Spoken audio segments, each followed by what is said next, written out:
Welcome to the Friday edition of Juan's World. And I had thought that I was going to have plenty of time for these videos until the end of January because I sent off my second manuscript at the beginning of this week.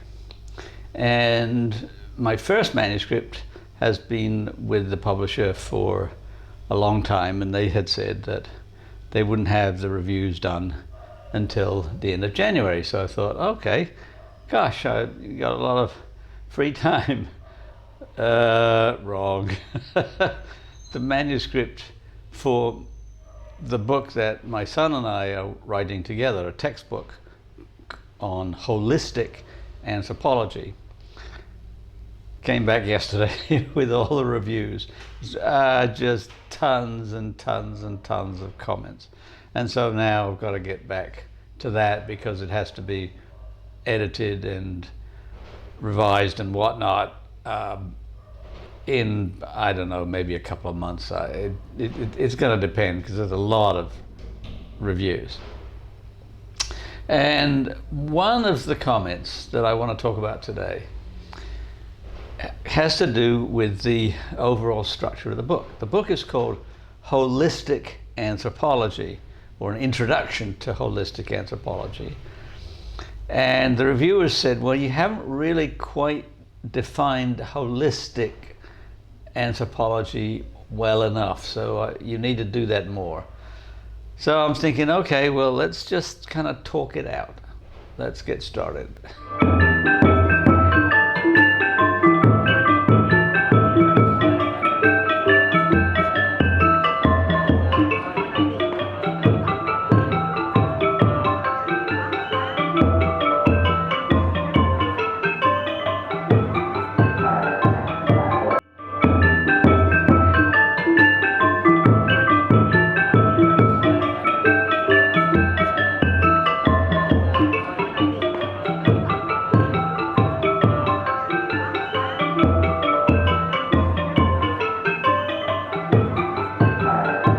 Holistic is an odd little word because it really means whole with a W.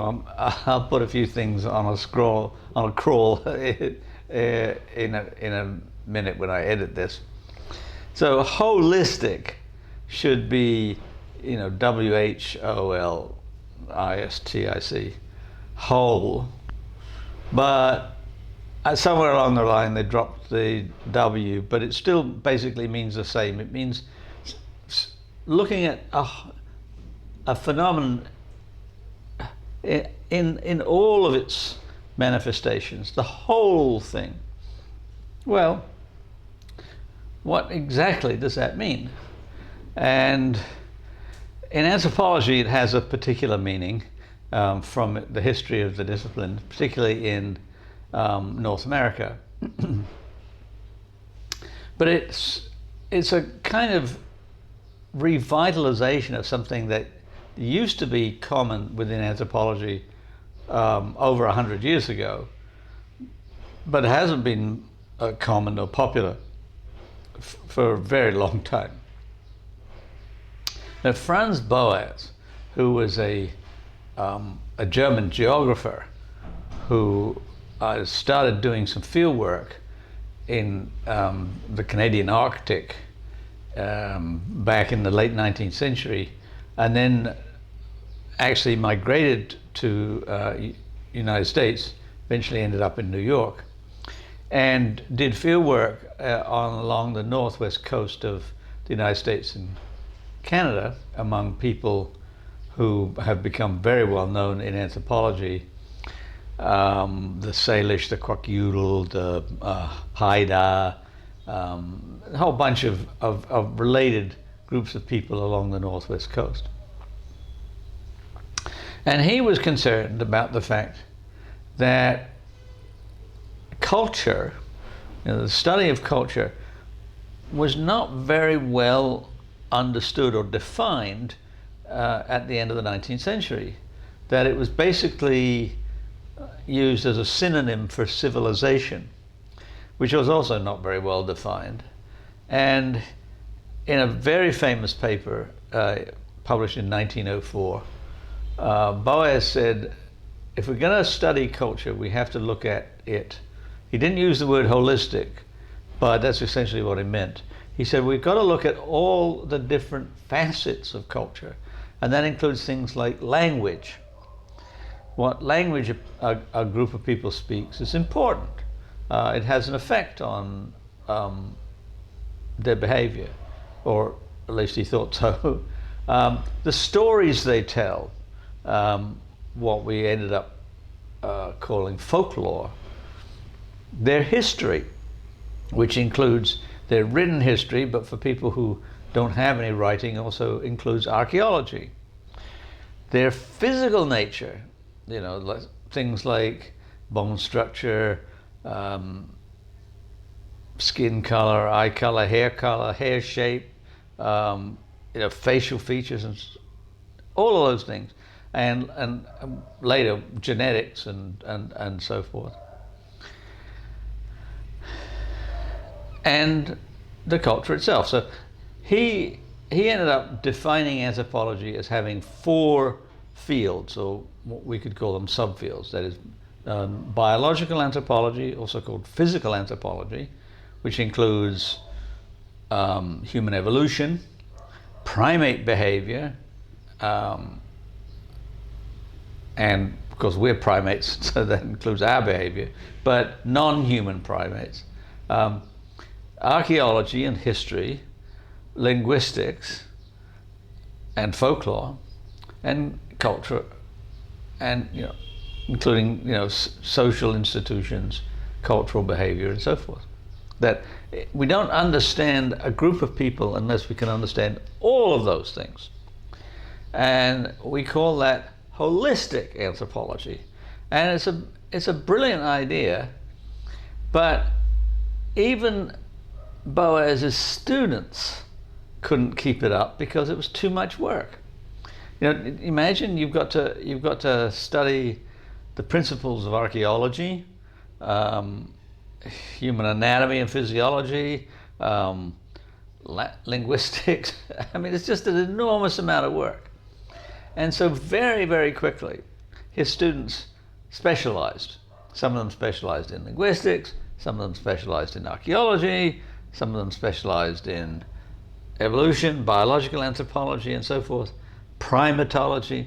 They're all scattered into the different areas, and some of them ended up in cultural anthropology, studying living cultures, you know, going out and living with a group of people for a while, maybe a year or so, and trying to understand, you know, the underlying worldview of their culture. And that's what's been going on for over 100 years. And some anthropologists, including my son and I, have thought that it's time to put the pieces back together again. Now, there's 2 forces working in opposite directions in anthropology right now. There's one group that says you should specialize, you know, dig deeper and deeper and deeper into a very narrow hole.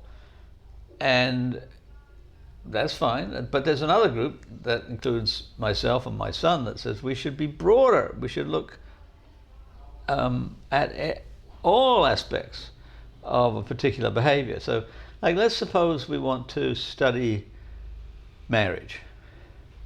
Well, let's look at marriage from all perspectives, not just from the ritual perspective or the religious perspective, or even the cultural perspective. You know, like, what does marriage mean? You know, because in some cultures, marriage means a man and a woman. In other cultures, it could mean a man and a man, or a woman and a woman. In other cultures, it could mean a man and 4 women, or 5, or a dozen. In another, it could mean a woman and 4 husbands. You know, it's all different. But if we're going to be holistic, we should look at the language of marriage. Like, what is the language of ritual? And this is an area where sometimes I get on my high horse. Because in modern times, particularly in the United States, couples will say, we want to write our own vows. And when I was acting as an active Presbyterian pastor, I just didn't allow that. And I didn't allow it for the simple reason that vows have a tradition behind them, that the people in the congregation, when they're watching a couple getting married, they want to hear the vows that they spoke. So they would say, I promise to love and honor and be with you. I mean, well, I don't remember the exact words anymore, but be with you, until I die. And there's another interesting linguistic quirk. In modern times, particularly in the United States, they want to use the term "till death do us part," and that's not how the vows are stated in the Book of Common Order. It's "till death us do part." And I don't know why they've reversed it, because it is no less archaic the other way around. But anyway, but the point is, you're saying a vow or vows are promises. I promise to be with you, whether you're sick, whether you're healthy, whether you're rich, whether you're poor, whatever. I will be with you until I die. That's a promise. Now, people, when they, quote, write their own vows, are not writing vows at all. They're writing some kind of memory, dear, I remember when I first met you and I loved you from the moment I saw you, and blah, blah, blah, blah, blah. That's not a vow. That's just a set of statements.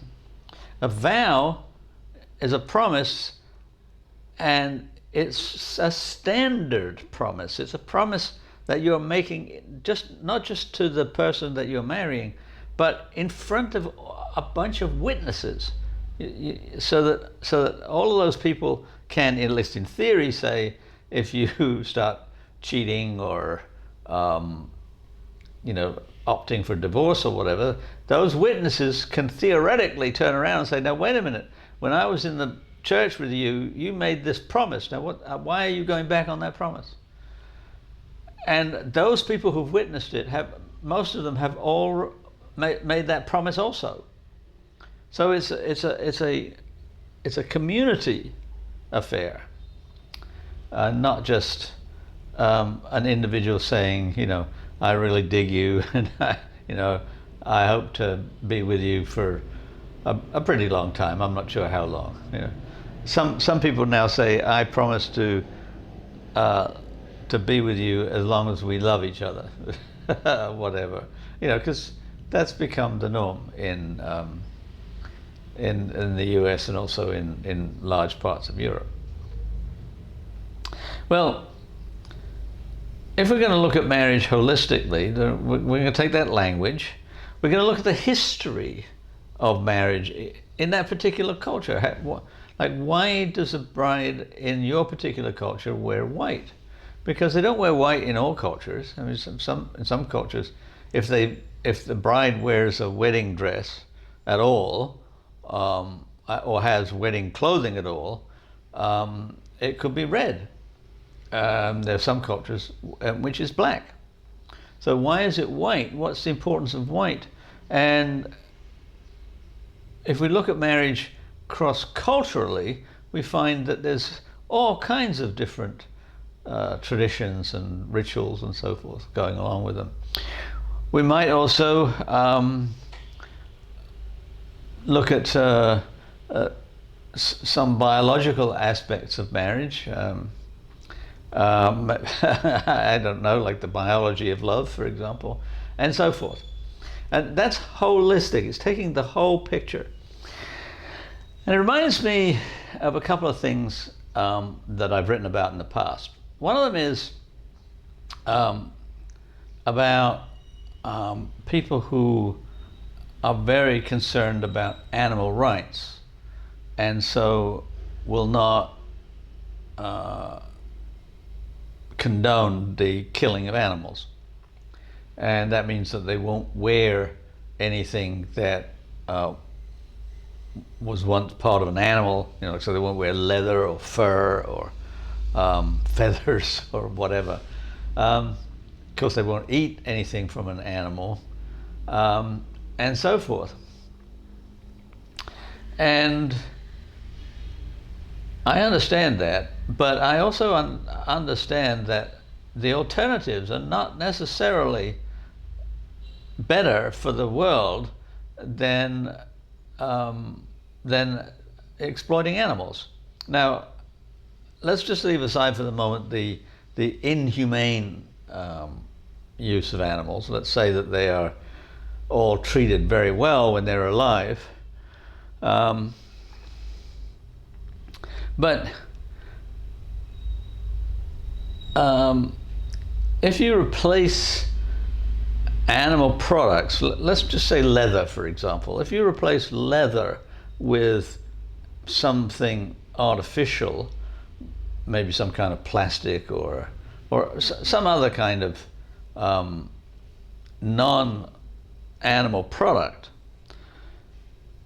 if you're taking a holistic perspective, you have to expand and say, well, where do the raw products come from that produce that non-animal replacement for leather? Where does that come from? It may very well come from petrochemicals or some other non-renewable resource. So if you keep making these non-animal products, you're going to deplete these resources eventually. I mean, it may not be in your lifetime, but if you're taking an even more holistic picture, you say, well, yeah, but it may be in my children's lifetime or my grandchildren's lifetime when they've run out of these resources. Whereas animals can be sustainable. Like, you can replace a cow, you can replace a pig or a sheep, because they can reproduce. And so another way to think about it is that you're going to treat the animals humanely. Now, I have a very old friend who went to grammar school with me back in England in the 60s. And he eventually started pig farming in Wales. His family was from Wales, and he returned there, and he opened up a pig farm, specializing in what are called heritage breeds. That is, breeds of pigs that are not the common domestic pigs that they breed for pork and so forth these days. And his pigs lead a perfectly wonderful life. He keeps them in special conditions. They're like his children in a way. I mean, and he's very fond of them and takes them around, and sometimes, when they're little, holds them and feeds them and looks after them. They live a wonderful life. Well, and then he butchers them. Well, so that there is a point where life is not so good for them, but for 99.9% of their lives, it's wonderful. And then they die. I mean, they die in the sense prematurely. They don't die of old age. They die because he kills them. And I've asked him about this. He hasn't really answered very well. He might if he sees this video. But in a way, like butchering them is kind of hard for him, because he's treated them in a familial way for most of their lives. Now, that's not true of big commercial pig farms and slaughterhouses and so forth that may be unpleasant, but that's a different matter. What I'm talking about is being humane towards animals for essentially all of their lives. Like, And you could do the same with chickens, for example. I knew a family who used to live very close to us, and then they moved to a chicken farm, and they raised chickens in order to get their eggs. And the chickens, they weren't quite free range, but they weren't in like tight cages. They were in very, very open cages where they could, interact and scratch and run around and so forth, and lay their eggs. And my friends used to, collect the eggs every morning and take them off to market. And again, those hens lived perfectly happy lives, as far as I can tell. I mean, they weren't free to actually just roam anywhere they wanted, but they were not confined too much. And the eggs were wonderful. So there's a scale of values there. And another example I can give you is deciding that you don't want to drive a car that is using diesel or some form of petroleum product. That you'd rather drive an electric car, because an electric car doesn't spray out, gases, carbon dioxide or carbon monoxide mostly, and other greenhouse gases. And then you'd rather use an electric car that doesn't have any deleterious effects in that respect. And in China, it's very interesting to me, because I lived in a city like this for several years. They do not allow, within a certain perimeter of the center of the city, this includes Kunming where I live, but it also includes Shanghai and Beijing, where if you ride a motorcycle, you can't ride one that operates using petroleum. You have to use an electric one, so that you don't pollute the air in the center city, which in many Chinese cities is bad enough as it is, and adding petrol fumes doesn't help. And you can say, well, good for me. I'm not adding to my carbon footprint. But let's widen holistically. Like, where does the electricity come from? If it comes from a coal-fired electric plant, maybe it's in the countryside, so that the smoke from the coal factory doesn't affect the city, but it still goes into the atmosphere, and so the aggregate could actually be worse per mile than using petrol.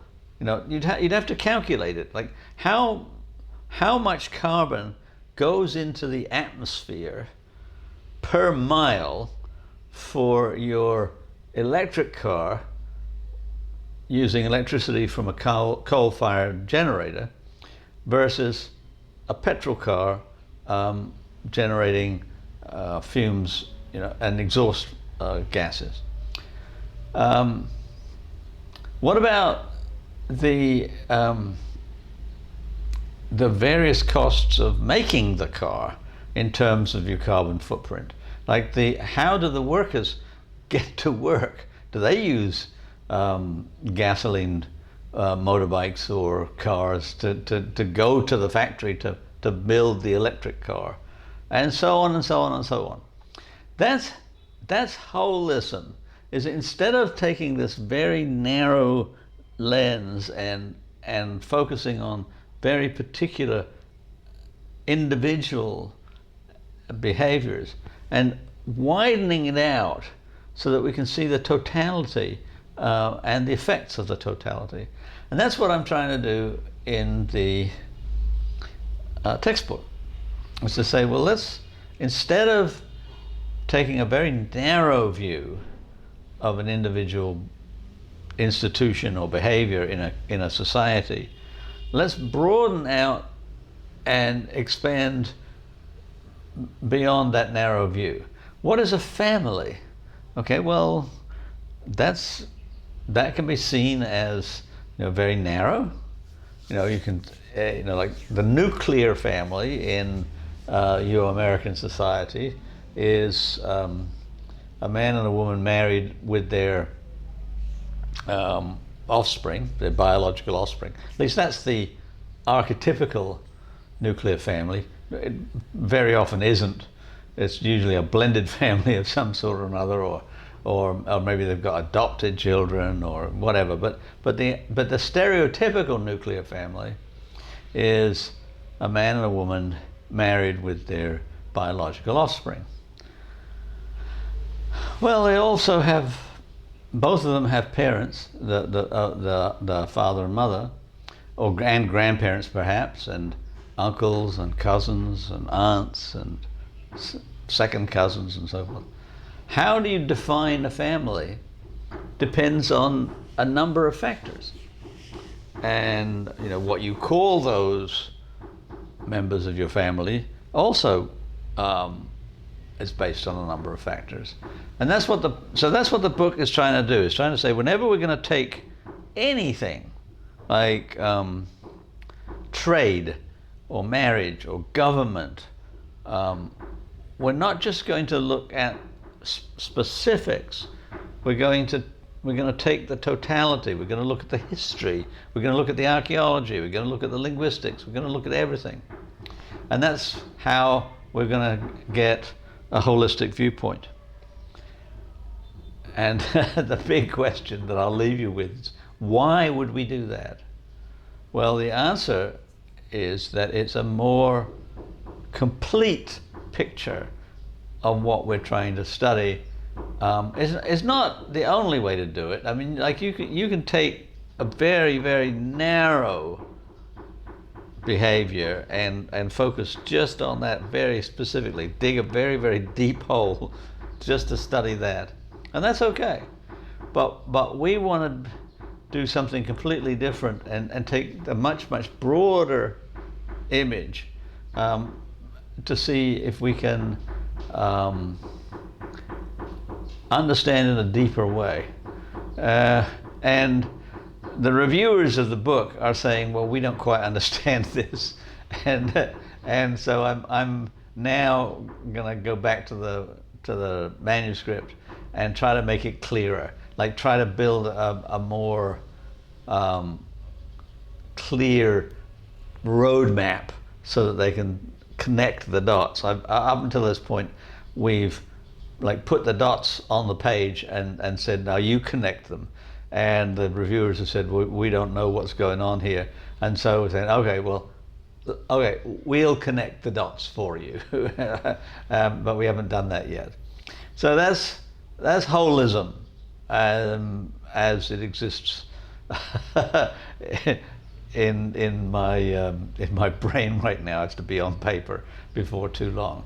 So I hope you have a good weekend. I hope you will tell your friends about my videos. I hope you will like and subscribe and tell your friends to like and subscribe.